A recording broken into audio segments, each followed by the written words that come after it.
갈라디아서 2장 11절에서 16절까지 말씀 보겠습니다. 제가 먼저 11절 보겠습니다. 게바가 안디옥에 이르렀을 때에 책망받을 일이 있기로 내가 그를 대면하여 책망하였노라.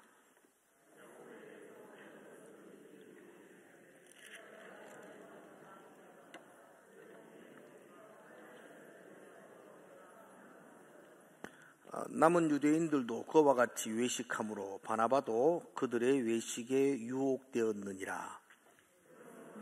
그들이 복음의 진리를 따라 바르게 하지 아니함을 보고 모든 자 앞에서 게바에게 이르되 내가 유대인으로서 이방인을 따르고 유대인답게 살지 아니하면서 어찌하여 억지로 이방인을 유대인답게 살게 하려 했느냐 하였노라. 우리는 본래 유대인이요 이방 죄인이 아니로되 사람이 의롭게 되는 것은 율법의 행위로 말미암음이 아니요 오직 예수 그리스도를 믿음으로 말미암는 줄 알므로 우리도 그리스도 예수를 믿나니 이는 우리가 율법의 행위로서가 아니고 그리스도를 믿음으로써 의롭다함을 얻으려 함이라. 율법의 행위로서는 의롭다함을 얻을 육체가 없느니라. 아멘. 갈라디아서 우리가 살펴보면서 갈라디아서를 전체 1장에서 6장까지를 한 문장으로 딱 요약하면 여러분들이 본문을 이해하는 데가 쉽습니다. 자, 1장에서 6장까지를 한 문장으로 딱 요약하면 이렇습니다. 우리를 자유케 하는 복음. 한번 따라합시다. 시작. 우리를 자유케 하는 복음과 자유자의 삶. 이해가시죠? 그러니까 갈라디아서는 두 부분으로 나눠져 있습니다. 우리를 진정으로 자유케 하는 건 복음밖에 없다는 겁니다. 죄와 사망으로 종된 자리에 있는 우리가 진정한 자유, 구원함을 얻는 길은 십자가의 복음밖에 없다. 그래서 우리를 자유케 하는 복음, 그 복음에 대해서가 1장에서 4장까지 기록되어 있어요. 그리고 5장부터는 5장, 6장까지는 4장, 5장, 6장, 5장, 6장이죠. 5장, 6장은 그 자유함을 받은, 구원함을 받은 우리가 예수 그리스도의 은혜로, 십자가의 은혜로 구속, 곧 죄사함을 받은 우리가 어떻게 살아야 되는지. 그래서 자유자의 삶. 그렇습니다. 그래서 우리를 자유케 하는 복음과 자유자의 삶. 이게 갈라디아 전체의 주제입니다. 같이 해볼까요? 시작. 아니. 우리를 자유케 하는 복음과 자유자의 삶. 갈라디아서 뭐 했는데 그런데 내용 뭐 넣어놓고 하면 딱 복음, 자유, 그리고 삶, 이런 이야기 할 줄 알아야 되잖아요. 우리를 자유케 하는 복음과 자유자의 삶. 좀 시작. 다음 줄도 물어볼 거예요. 그렇게 합시다. 바울이 갈라디아 지방, 갈라디아 지역입니다. 이건 갈라디아 교회, 한 교회가 아니고 그 지역에서 복음을 전하며 교회를 세웠더랬습니다. 진정한 십자가의 복음을 가르쳤고 그 복음 안에 갈라디아 교회가 건강하게 세워졌더랬습니다. 그런데 문제는 바울이 떠나고 난 이후에 예루살렘에서부터, 예루살렘 야고보로부터 왔던 정통 유대인들이 그들을 향하여 예수 믿어 구원받는 것도 맞지만 구원받고 나면 반드시 할례를 행해야 된다. 율법을 지켜야 된다. 라고 가르치기 시작합니다. 그래서 그들이 예수 믿는 구원의 감격을 누리다가 다시 율법을 지키는, 할례를 행하는 그 율법주의로 다시 돌아가고 있다는 소식을 바울이 들었던 거예요. 그래서 편지를 쓰면서 아니다. 십자가의 복음이면 충분하다. 우리를 자유케 하는 것은 할례를 행함이 아니다. 예수의 십자가, 그 믿는 믿음으로 우리는 죄와 사망에서 구원함을 받고 자유자가 된다. 라는 복음의 선포를 바울이 갈라디아서를 적으면서 외치고 있습니다. 오늘 2장에 넘어오면 11절부터 봤던 본문인데요. 11절부터는 바울이 갑자기 그 복음의 이야기를 할례를 행함이 아니라 복음으로 구원받는다는 이야기를 쭉 하다가 옛날 이야기 하나를 탁 끄집어냅니다. 지금 이 옛날 이야기는 바울이 몇 년 전에 에페소에서 안디옥이죠. 죄송합니다. 안디옥에서 그가 경험했던 이야기를 삽입을 해서 갈라디아 교인들에게 전해주고 있습니다. 그래서 오늘 설교 제목이 안디옥에서 있었던 에피소드, 내가 이렇게 정했습니다. 안디옥이라는 도시는 예루살렘에서부터 북쪽으로, 위쪽으로 한 480km 정도 떨어져 있는, 꽤 멀죠? 480km. 그래도 뭐 크게 먼 건 아닙니다. 지금의 터키 나라의 땅입니다. 그 안디옥에 유대인들이 많이 갔어요. 예루살렘 사람들이 많이 갔어요. 언제 갔느냐 하면은 사도행전에서 여러분 기억나시죠? 스데반이 돌에 맞아 순교를 해요. 그때 예루살렘 교회가 대대적인 핍박이 와요.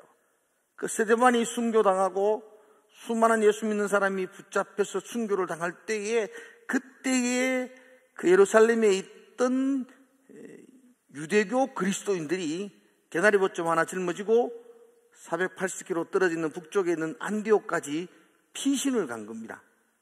거기에 가서 그곳에서 예수 믿는 사람들이었으니까 그곳에서 안디옥에 있는 헬라 사람들이죠. 그 안디옥에 있는 사람들에게 예수를 전해요. 복음을 전하기 시작합니다. 그래서 그 안디옥에 교회가 생겨난 거예요. 그게 안디옥 교회예요. 그리고 그 안디옥 교회가 막 부흥하기 시작하는 거예요. 안디옥 교회가 굉장한 부흥을 일으키고 있다는 소식이 예루살렘에 있는 교회에게 들려졌어요. 그리고 그들이 소식이 전해옵니다. 우리도 성경에 능통하고 우리를 잘 다스릴 수 있는 지도자를 보내주십시오라고 안디옥에 있는 성도들이 요청이 온 겁니다. 그래서 예루살렘 교회의 지도자가 이 베드로와 야고보라는 지도자인데요. 이 지도자들이 모여 앉아, 사도들이 모여 앉아가 회의를 해가지고 안디옥에 목사님 한 분을 파송해요. 그때는 목사님은 아니지만 지도자죠. 등망 있는 존경받는 지도자를 파송하는데, 그때 파송받았던 지도자가 혹시 누군지는 아시겠어요? 대충 한번 지켜보실래요? 누굴까? 이름이 세잔데 성이 바시고, 아시죠? 예, 바나바였어요. 그때 원래 본명이 요셉이었는데 그가 힘들고 어려운 사람들을 늘 위로해 주는 자 해가지고, 그래서 위로자, 곁에 있는 자, 이런 이름으로 별명이 바나바예요. 그 신실한 바나바를 예루살렘 교회가 안디옥 교회로 파송을 했어요.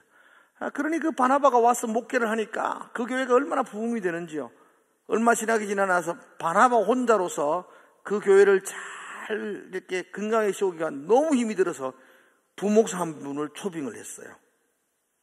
멀리 길리기아 다소에까지 가서 거기에 있는 부목사를 모시고 와서 함께 목회를 했는데, 그때 왔던 부목사가 바울이에요. 바울.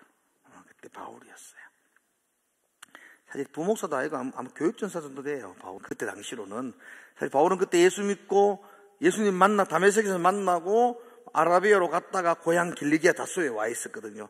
세상 사람들에게 잘 알려지지도 않았고 어떻게 활동도 하지 않았고 그랬는데, 바울이 예루살렘 교회에 왔을 때에 사람들이 다 도망갔어요. 바울이 스데반 때려 죽이고 그런 사람이었으니까. 그때 바나바가 옆에 서서, 원래 바나바가 곁에 서 있는 자이잖아요. 옆에 서서 바울의 이야기를 잘 들어주고 바울을 사도들에게 소개까지 시켜주는 역할들을 감당했으니까, 이 바나바가 안디옥에 이르러, 그러고 바울은 고향인 다소에 가 있었고 안디옥에서 목회하다 보니까 같이 했으면 좋겠다. 누구냐 그 뜨거운 가슴이 있고 그리스도의 불붙은 심장을 가지고 예수를 체험했던 사람 바울이 생각나서, 그래서 다소까지 찾아가서 바울을 모시고 와요.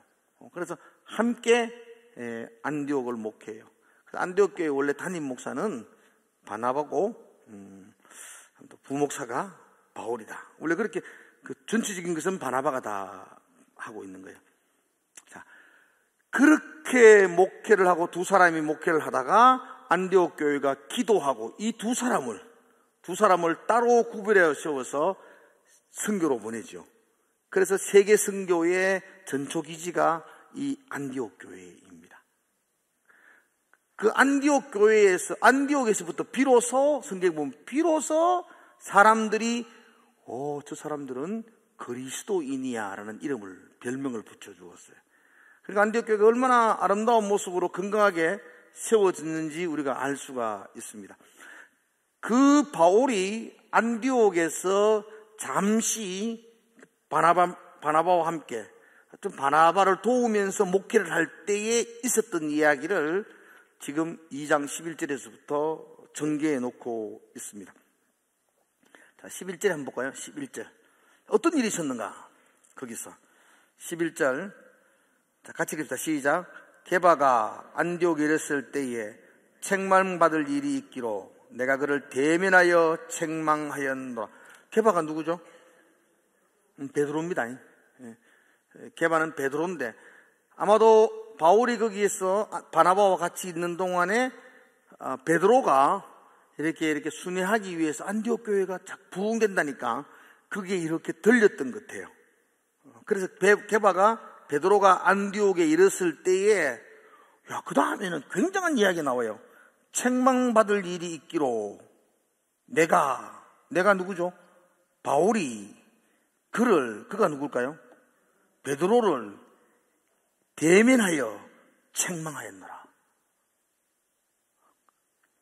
무슨 일인지는 좀 이따 이야기하겠지만, 무슨 일인지 모르겠지만, 바울이 그때 베드로를 향하여 대면하여, 그 다음 때에 보면 대면한다는 말은, 공개적으로 모든 사람 앞에서, 어떻게 우리로 말하면 공식적인 예배는 아니지만 어떤 재직회 석상에서, 공개적인 석상에서 바울이 베드로를 향하여 책망을 했다는 겁니다. 근데 이건 사실 위계 질서나 이런 걸 따져보면은 있을 수 없는 일이에요. 바울은 거기에 진짜 갓 들어온 부목사고요. 베드로는 예수님 이후에 그 예루살렘 전체 아니면 기독교 전체를 관할하는 최고의 지도자입니다. 그런데 이 바울이 그 게바를 향하여 베드로를 향하여 책망한다. 이건 좀 만약에 재직하고 있는데 부목사 한 사람이 저한테 목사님 그런 식으로 하면 안 됩니다. 이렇게 말하면 돌아온 거죠. 그거는 정신 나간 거죠. 하여튼 뭐를 잘못했다 한들, 하여튼 베드로가 잘못했다 한들 바울은 개인적으로 찾아가서 이건 보니까 이건 좀 잘못된 것 같은데 이렇게 하는 것은 이게 질서가 맞는 건데 공식적인 석상에서 책망했다는 것은 굉장히 이례적인 일입니다. 무슨 일이기에 바울이 베드로를 향하여 책망을 했던가? 그 일이 그 다음부터 나오고 있어요. 어떤 일이 있었냐면 바울이 거기에 와서 교제를 나누는 가운데 안디옥에 있는 성도들과 함께 식사를 하고 있었어요. 그럼 아마도 우리처럼 예배를 마치고 난 다음에 식당에서 그 예배장 앉아서 같이 식탁의 교제를, 초대교회는 한 끼 떡을 나누고 마시는 것들이 일상화되어 있기 때문에 그렇게 식탁의 교제를 나누고 있었더랬습니다. 그게 그날 한 번만 있은 게 아니고요. 여기 12절에 보면 이래 되어 있거든요. 야고보에게서 온 어떤 이들이 이르기 전에 게바가 이방인들과 함께, 이방인들이란 말은 안디옥 교회 성도들입니다. 성도들과 함께 먹다가 할 때, 요 먹다가라는 말이 헬라어 말은 일상적으로 5분 한 번만 아니고 어제도 같이 먹었고, 내일도 같이 먹고, 지난주도 같이 먹었고, 늘 그렇게 먹었다는 겁니다. 그렇게 일상적으로 예배 마치고 식탁의 교제를 이렇게 나누고 있었습니다. 그런데 어떤 한 사람이 베드로에게 소식을 전합니다. 선생님, 지금 밖에 예루살렘 교회에서 야고보가 보낸, 당시 예루살렘 교회 두 사람의 지도자가 베드로와 야고보거든요. 예수님의 동생 야고보입니다. 야고보가 보낸 어떤 사람들이 여기에 왔습니다. 이게 순회 전도자들인데, 야고보가 보낸 예루살렘 교회에서 어떤 사람들, 유대인들이거든요. 그들이 여기 왔습니다라고 베드로에게 알려줍니다. 밥을 먹고 있다가 우리의 고향 그 예루살렘에서 어떤 사람들이 왔다고 그러면, 손님이 왔다 그러면 자연스러운 반응은 숟가락 까온나 그래서 같이 먹는 거죠. 그렇지 않습니까? 우리가 함께 밥을 먹는데 예루살렘 교회에서 손님이 온 거예요. 그러면 같이 식탁의 교제를 나누는 것, 이게 당연한 건데, 이상하게도 베드로가 그 소식을 들으니까 쓱 일나가지고 쑥 나가버려요. 피해버립니다. 도망을 가버린다는 것입니다. 왜 예루살렘 교회에서 야고보가 보낸 사람이 왔다는 소리를 듣고 베드로가 도망을 가는지, 그냥 식사를 같이 하면 되는데 왜 도망갔는지 혹시 아세요? 왜 도망갔는지를 알기 위해서는 여러분들이 당시 예루살렘 교회의 상황을 여러분들이 조금은 이해하셔야 됩니다. 예수님이 복음을 전했죠. 그리고 예수님이 성천하셨어요. 그때 성천하시면서 예수님이 뭐라고 말씀하셨냐 하면 사도행전 1장 8절에서 이렇게 말씀하셨거든요. 같이 한번 읽어볼까요? 사도행전 1장 8절 시작. 오직 성령이 너희에게 임하시면 너희가 권능을 받고 예루살렘과 온 유다와 사마리아와 땅끝까지 이르러 내 증인이 되리라. 예수님의 이게 마지막 명령이거든요. 성천하시면서 성령을 받으라. 그리고 성령을 받아서 예루살렘에서 복음이 머물면 안 되고 온 유다에서 더 나아가서 원수와 같은 사마리아를 뛰어넘어서 땅끝까지 복음이 전해지기를 원한다. 예수님의 마음이었거든요. 그런데 정통 유대인들에게 있어서 하나님은요, 언제나 이스라엘의 하나님입니다. 이스라엘을 뛰어넘는 이방인에게서의 하나님은 그들 머릿속에 없습니다. 복음이 이스라엘의 복음이지 조국의 복음이지, 이 복음이 이방 땅에 넘어가서 이방인들이 죽게 돌아온다는 것은 이 제자들 모든 그리스도인들의 머릿속에 이건 상상할 수 없는 일이었습니다. 그렇죠? 얼마나 상상할 수 없는 일이냐면 초대교회의 가장 뛰어난 지도자가 베드로지 않습니까? 베드로가 사도행전 10장에 보면 욥바라는 항구 도시에서 피장이 시몬의 집에 갔다가 점심시간이 돼가지고 그 지붕 위에 올라가서 기도하지요. 아시죠? 기도하는데 깜빡 잠이 드는 것 같아요. 환상을 보는데 하늘에서 보자기가 내려온다 그러잖아요. 각종 네 발 달린 짐승이 담긴 보자기. 그걸 풀어가지고 먹으라는 거예요. 하나님이 먹으라 그래도 베드로가 뭐라 그럽니까? 나는 어릴 때부터 이런 속되고 거짓된 것은 먹지 않았습니다. 여러분, 유대인들 고집십니다. 하나님이 먹으라 그래도 나는 먹지 않았습니다. 보자기 올라갑니다. 또 내려옵니다. 먹으라. 안 먹습니다. 올라가. 또 3번이나 그랬습니다. 그래도 결국 베드로 안 먹었습니다. 그러니까 율법. 우리가 택한 백성 선민이란 그 관념을 깨지를 못합니다. 그리고 환상을 깼는데 꿈이지만 너무나 선명하고 이상하지 않습니까? 이게 무슨 뜻이지? 왜 보자기를 내게 먹으라 그랬을까? 근데 마침 문을 두드리고 가이사랴에서 고넬료가 보낸 사람들이 모입니다.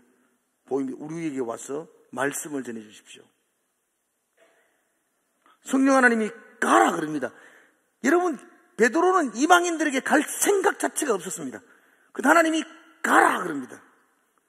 그 곤충 먹으라 하는 거와 똑같은 겁니다. 아, 이건 먹어도 된다는 거구나. 아, 이방인들에게 복음을 전하라 하는구나. 그래서 최초로 베드로가 가이사랴에 있는 로마 군대의 백부장인 고넬료 집에 들어갑니다. 일가 친척들이 다 모여가지고 경건한 모양으로 베드로를 영접합니다. 마치 하나님을 맞이하듯이 영접합니다. 베드로가 그 사람들을 보면서 하나님 제일 먼저 했던 말이 나도 사람입니다. 너무 그렇게 융숭하게 하지 마십시오. 내가 사람입니다. 신을 대하듯이 하니까요. 그리고는 있었던 이야기를 쭉 하면서 예수 그리스도가 십자가를 지시고 우리를 구원하셨다는 십자가의 복음과 부활을 전합니다. 그때 그 자리에 놀라운 일이 나죠. 성령이 임하죠. 성령이 임함으로 말미암아 그 속에서 성령의 역사하심을 그들이 보게 됩니다. 그래서 베드로가 그곳에서 하나님의 놀라운 섭리를 깨닫고 감탄하면서 고백하죠. 이들에게 임한 성령을 보라. 이제 우리와 한 가족이다. 세례를 베푸는 것이 무엇이 어려운가. 그리고 거기서 세례를 베푸고 먹고 마시고, 여러분, 유대인들이 먹는다는 것은 한 가족이 되었다는 겁니다. 그렇게 먹고 마시게 되는 거예요. 그리고 그 흥분된, 이게 예수님이 성취하시면서 하셨던 말씀이구나. 성령이 임하면 우리의 이 복음, 하나님의 복음이, 예수의 십자가의 복음이 온 유다를 떼어내며 사마리아와 땅끝까지 가게 되는구나. 아주 절실하게 깨닫게 됩니다. 그 흥분된 마음을 가지고 베드로가 예루살렘 교회에 옵니다. 그리고 와서 사람들에게 전해요. 예루살렘 교회 지도자들에게 모아가지고 예루살렘 교회에 있는 성도들에게 막 전해요. 근데 그 소식을 듣고 교회가 두 개로 나눠집니다. 베드로 또 그리고 야고보와 같은 영적인 예민한 사람들은 하나님의 성령이 이방인에게도 복음이 이제 전 세계로 딴 것까지 확장되는구나. 이방인들도 우리와 똑같이 예수를 영접하고 하나님의 자녀, 우리와 한 가족이 되는구나 라고 인정하는 사람이 있는 반면에 사도행전 11장을 여러분 띄웁니다. 여러분 보십시오. 11장 1절 같이 한번 볼까요? 시작. 유다에 있는 사도들과 형제들이 이방인들에도 하나님의 말씀을 받았다함을 들었더라. 사도행전 10장에서 고넬료의 가정에서 성령이 임했다는 말을 1절 계속되어 보세요. 들었더라. 그렇죠? 그러니까 베드로의 임마를 들었죠. 2절 한번 떼어볼래. 2절 같이 볼까요? 베드로가 예루살렘에 가서 그 보고를 했죠. 그래서 어떻게 한다고요? 할례자들이 비난하여. 여러분, 그 예루살렘 교회 안에는요, 할례파 그리스도인들이 있었다고요. 정통 그리스도인들. 그들이 예수를 안 믿는 게 아니에요. 예수를 믿지만 아직도 율법을 지키고 할례를 행해야지 된다고 주장하는 할례파 그리스도인들이 있었다고요. 그들이 베드로를 향하여 뭐 한다고요? 비난합니다. 다시 한번 볼까요? 2절 보세요. 2절. 베드로가 예루살렘에 올라갔을 때에 성령이 고넬료의 가정에 임하고 그런 일을 했다는 것을 들었을 때에 할례자들이 베드로를 비난합니다. 왜? 3절 한번 볼까요? 같이 읽읍시다. 시작. 이르되 내가 무할례자의 집에 들어가 함께 먹었다 하니. 고넬료의 집에 가서 함께 먹었다는 거예요. 그죠? 고넬료에게 복음을 전해가지고 예수 믿게 하는 것은 괜찮다는 겁니다. 그런데 아직도 할례를 받지 않는 무할례자인데, 할례를 안 했는 행인데 그들과 함께 먹었다는 것이 그럼 안 된다는 거죠. 그게 비난의 요소였습니다. 그래서 그때 그 심한 논쟁이 벌어져가지고 결국은 뚜렷한 결론을 그때 11장에서 내지 못합니다. 나중에 15장 넘어가면 다시 총회에서 내는데, 그때 뚜렷한 결론을 내지 못하고 베드로와 야고보 같은 지도자들은 그러지 마라, 괜찮다라고 이야기했지만, 이들 할례파 그리스도인들은 그 베드로나 야고보의 이야기를 이렇게 받아들이지 않습니다. 예수 믿는 사람 고집신 사람 많거든요. 아무리 이야기해도 지고집으로 안 받아들입니다. 목사님이 모른다는 거예요. 아무리 이야기해도. 여기도 마찬가지입니다. 할레파 유대인들은 안 된다는 겁니다. 그래서 결국 이 할레파 유대인들이 결국은 예루살렘 교회에서 거기서 정착을 잊지 못하고 그들이 흩어져요. 삼삼오오 짝을 지어가지고 흩어져서 이방 땅에 있는 교회들을 찾아다닙니다. 찾아다니면서 그들이 하는 말이 뭐냐면 예루살렘 교회에서 왔습니다. 그리고 한 번 더 이야기를 야고보 사도가 보냈습니다. 라는 이야기를 하는 겁니다. 실제로는 보낸 게 아니에요. 지 맘대로 간 거예요. 그리고 야고보가 가르치는 대로 가르치지도 않아요. 자기 마음대로 가는 거예요. 사도행전 15장 24절 한번 잠깐만 볼까요? 예루살렘 총회할 때 있었던 이야기인데 이 야고보가 그런 이야기합니다. 지금 야고보 이야기거든요. 한번 야고보가 하는 이야기 들어봅시다. 같이 읽어서 시작. 그런저 우리 가운데서 어떤 사람들이 우리의 지시도 없이 나가서 말로 너희를 괴롭게 하고 마음을 혼란하게 한다 하기로. 지금 여기서 이렇게 된 사람들이 야고보의 가르침을 받지도 않고 보내지도 않은데 저것끼리 가가지고 이방 교회에 있는 사람들을 마음을 괴롭게 하는 겁니다. 예수 믿어서 구원받았지. 그럼 할례를 행해야지. 그러니까 이 평생 헬라인으로 살았던 사람들, 할례가 뭔지도 모르고 살았던 사람들에게 예수 믿었던 기쁨으로 감격했는데 할례를 해야지. 할례하지 않으면 무효가 된다고. 그렇게 가르침으로 그들에게 마음에 근심을 주는 사람들이 있었다라는 것입니다. 자기 스스로 왔다 그러면 권위가 서지 않으니까 야고보가 보냈다 라는 거짓을 말하면서 그들에게 계속해서 할례를 강요했다는 겁니다. 오늘 12절 말씀 잠깐 한번 볼까요? 본문 12절. 야고보에게서 온 어떤 이들이, 바로 이런 사람들입니다. 야고보에게서 온 어떤 이들이, 이런 사람입니다. 그냥 안디옥 교회도 그들이 이렇게 그냥 이렇게 신방하는 것처럼 이렇게 온다는 겁니다. 이렇게 왔어요. 그러니까 이 사람들은 할레파 그리스도인입니다. 그렇게 왔다는 소리를 베드로가 들어요. 모르겠어요. 사실 베드로였다면, 제가 보기에 베드로 정도가 된다면 그들 왔다가 잘 걸렸다 일마다 여기로 다 오락해가지고 오락해가 혼을 내고 너가 이렇게 말해 헛된 이야기하고 돌아다니면 안 된다. 그리고 뭐 다리는 못 벌어도 발가락 하나 딱 뿌라보고 막 이래가 보내 부수면은 이 초대교회가 건강하게 씹어졌을 겁니다. 근데 이제 삼성호 짝을 지어서 무디기로 들어오는 그들을 베드로가 막 대항하려고 하니까 베드로도 괜히 뭐 분쟁이 일어났고 이러니까 그들이 왔다 소리 들으니까 밥 먹다가 실무시 놓고 도망을 가버렸다는 거예요. 나가버렸다는 겁니다. 베드로가 나간 것에 대해서는 뭐 손님이니까 나갔다 뭐 그런 관계 없는데요. 그 다음 절 여러분 13절에 한번 볼까요? 13절 같이 봅시다. 시작. 남은 유대인들도 그와 같이 외식함으로 바나바도 그들의 외식에 유혹되었느니라. 그러니까 남은 유대인들이 누구죠? 스데반의 순교로 인하여 정말로 보따리 사들고 여기 와서 안디옥에 와서 교회를 처음 개척했던 유대인들입니다. 베드로가 숟가락 놓고 석 나가니까 그들도 아이고 예루살렘에서 또 까탈스러운 사람이 왔구나. 그럼 괜히 또 싸워야 되고 논쟁을 벌이면 교회가 시끄럽구나. 그들도 설득이 자리를 뜹니다. 그 다음에 누가 되죠? 13절 보면 그 다음에 누구 이름이 나와요? 바나바도 그들의 외식에 유혹. 베드로가 석 나가니까 소위 말하는 개척 멤버였던 중직자들도 석 놓고 석 나가버리죠. 바나바는 담임 목사입니다. 안디옥 교회.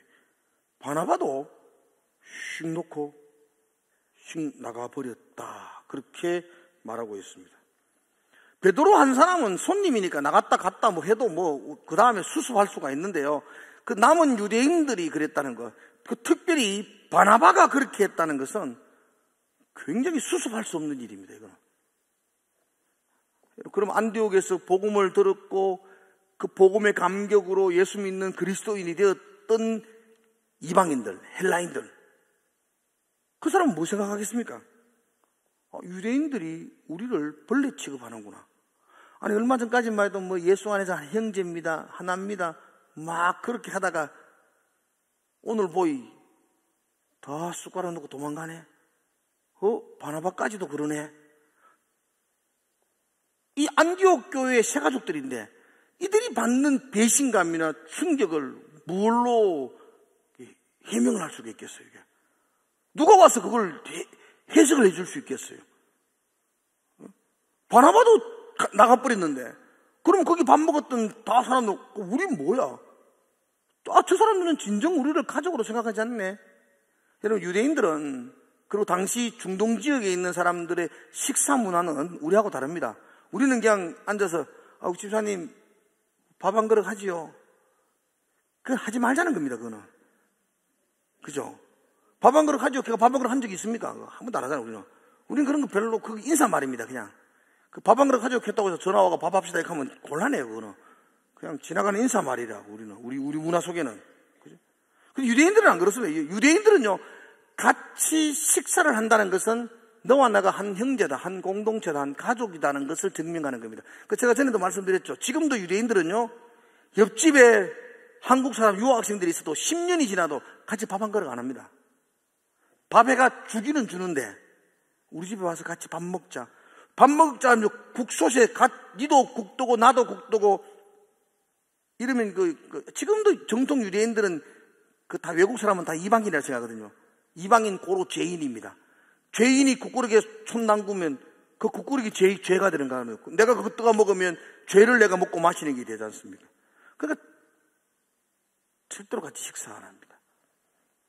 그런데 안디옥에 있던 그리스도인들, 이 바나바나 베드로도 마찬가지였죠. 그냥 늘 같이 먹으면서 막 이방인처럼, 유대인임에도 불구하고 유대인의 그 긍지와 자부심에도 불구하고 이방인처럼 낮아져서 같이 안형제처럼 먹었는데 정통 유대인들이 왔다 소리 들으니까 싹 숟가락 넣고 싹 나간다는 거예요.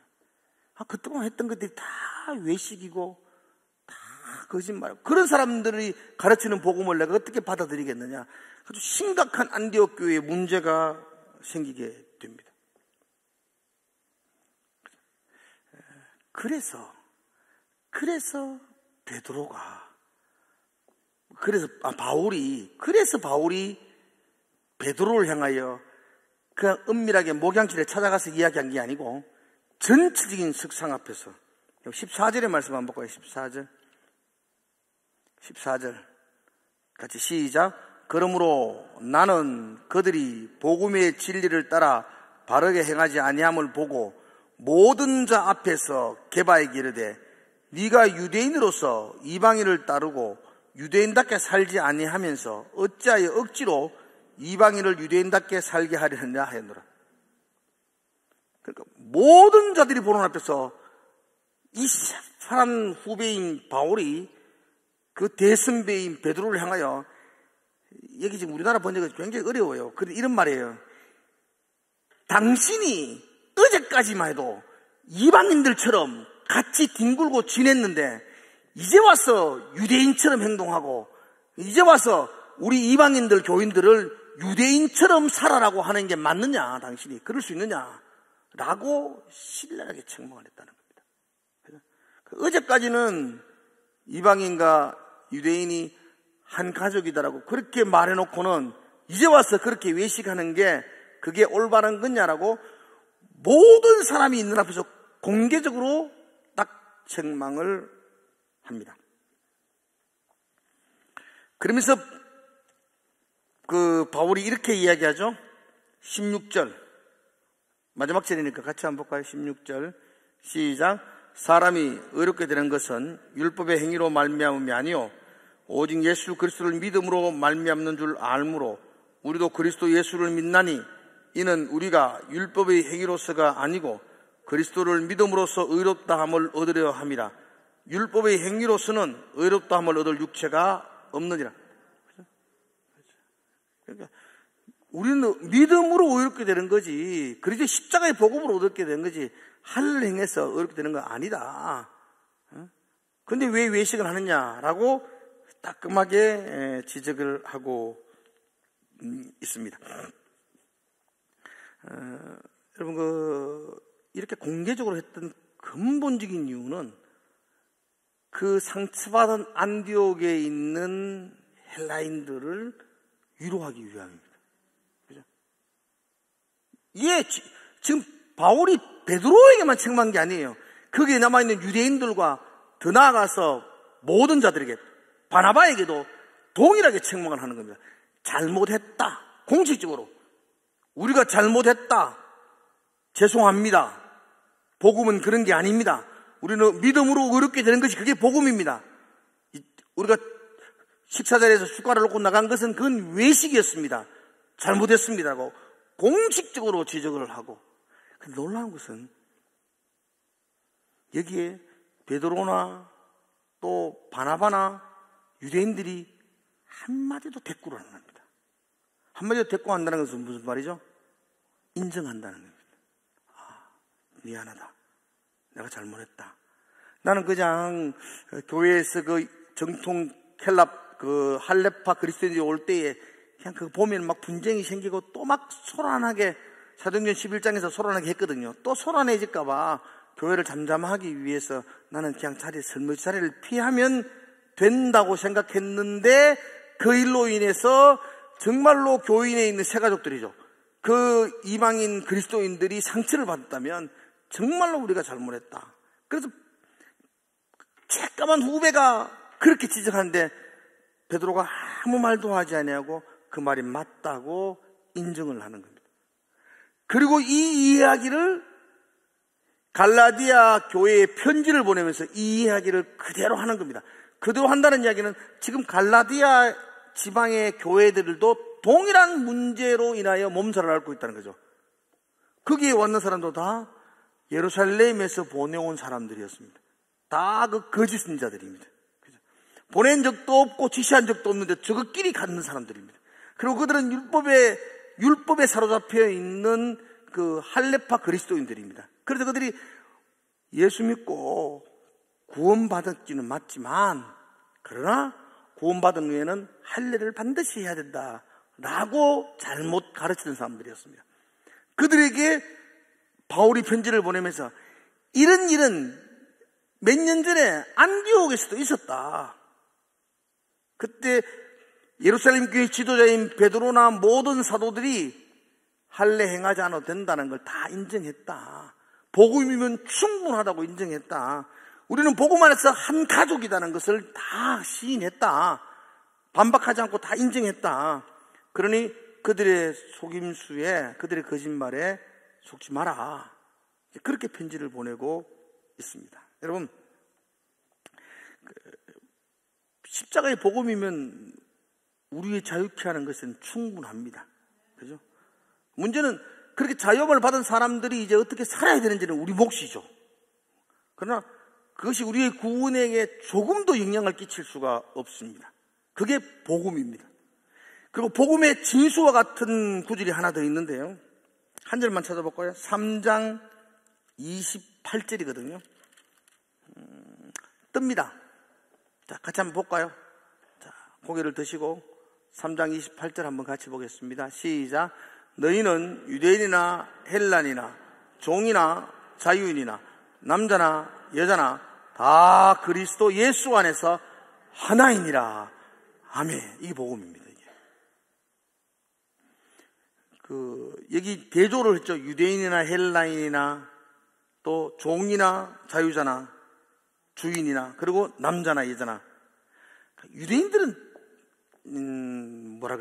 정신세계가 좀 이상해요.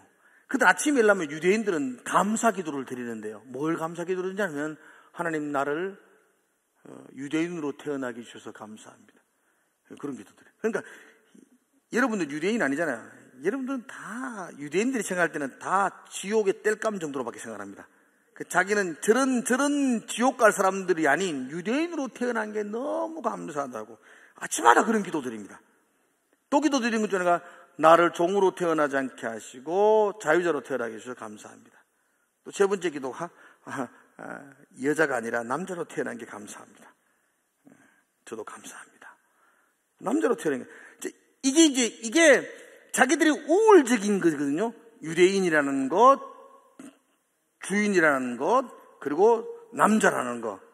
그런데 바울이 그런 말 하거든요.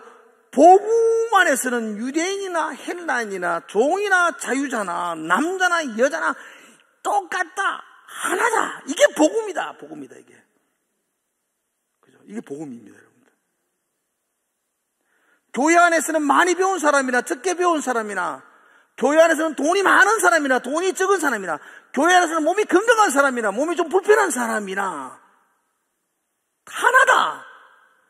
뭐 자랑할 것도 없고 내세울 것도 뽐낼 것도 없이 우리는 하나다. 이게 복음이어야 합니다. 그죠? 어느 교회 가면은 대학 교수들이 많이 오는 교회가 있대요. 좋은 교회 아닙니다, 여러분. 그게 뭐 우리 교회는 교수들이 많다니. 교수들 저끼리만 오는 교회는 나쁜 교회입니다. 그거는 복음 아닙니다. 그거는 그죠? 뭐 의사들만 모인 교회 복음 아닙니다. 의사들도 있어야 되고 환자도 있어야 되고 사회에 나가면 의사랑 판검사가 그래도 난 괜찮은 직업입니다 이렇게 말할 때도 교회 오면 그게 아무것도 아니어야 합니다. 그거는 여기서는 있는 사람이나 없는 사람이나 똑같이 평등한 게 하나이어야 합니다. 그게 복음인가, 복음. 하나이기를 축복합니다. 그러니까 나와 같은 또 다른 나라고 생각하시고, 여러분 아담이 하와가 딱 올 때 뭐라 그랬죠? 내 뼈 중에 뼈요, 살 중에 살이다. 이 말이 무슨 말이겠죠? 넌 내네, 너가 내네, 이 말입니다. 니하고 나하고 같네. 돈 있는 사람이나 돈 없는 사람이나 같네. 많이 배운 사람이나 적게 배운 사람이나 우리 같네. 이게 복음입니다. 복음. 그런 교회 되기 위해서 최선을 다하셔야 됩니다. 죄악된 본성을 가지고 있어서 잘 안 될 때가 있습니다. 그러나 본질에 이게 이렇게 차별이 있는 것은 잘못된 거라는 걸 깨닫고 최대한 본질로 돌아가서 우리는 하나라는 것을 계속해서 내 의식 속에 세뇌시키면서 내 행동에서 그렇게 자아나도록 계속 노력하셔야 됩니다. 어떤 사람들이 저보고 그러더라고요. 우리 목사님은 돈 많은 사람들만 좋아한다고. 안 그렇습니다, 여러분. 죄송합니다. 난 돈 많은 사람도 좋아하지만 돈 없는 사람도 좋아합니다. 내가 돈 없는 사람만 좋아하면 그것도 차별 아닙니까? 예. 저 돈도 좋아합니다, 저도. 돈 때문에 신앙 팔고 그래 살고 싶은 사람 아닙니다. 여러분 우리 다 그래야 됩니다, 여러분들. 그가 많다고 해서 비단 옷을 입었다고 해서 그 앞에는 굉장히 높은 자리, 극진한 자리에 오르라 하고, 그가 초라한 모습으로 왔다고 해서 그가 발등상에 앉아라, 뒤에 앉아라. 그건 복음이 아니라고 야고보 사도가 말하고 있습니다. 여러분, 복음은 그거 하나만으로 충분합니다. 다른 것 덧붙일 거 없습니다. 할례를 덧붙일 것도 없고 아무것도 붙일 것 없습니다. 십자가의 복음, 예수 사랑 그거 하나만 있으면 우리의 신앙은 충분합니다. 그게 진정이어야 합니다, 여러분들. 예수 정말 사랑하는 마음, 그 마음으로 여러분 나아가시기를 바랍니다. 그 복음 속에는 가장 중요한 핵심이 헬라인이나 유대인이나 종이나 자유자나 하나라는 것. 그게 복음의 핵심입니다. 오늘 기도하면서 그 복음의 핵심을 붙들고 여러분과 제가 복음 가운데 나오시기를 주의 이름으로 축복을 드립니다. 기도하겠습니다. 예수님 그분만으로 충분합니다. 그분 붙들고 오늘 기도하기를 원합니다. 그분으로 우리의 삶이 충만하기를 원합니다. 그분으로 가득 채워지기를 원합니다. 오늘도 예수 그리스도 붙들고 그분 바라보면서 오늘도 기도하고 찬양하며 나아갈 수 있도록 주님 인도하여 주시옵소서. 예수님 이름으로 기도드리옵나이다. 아멘.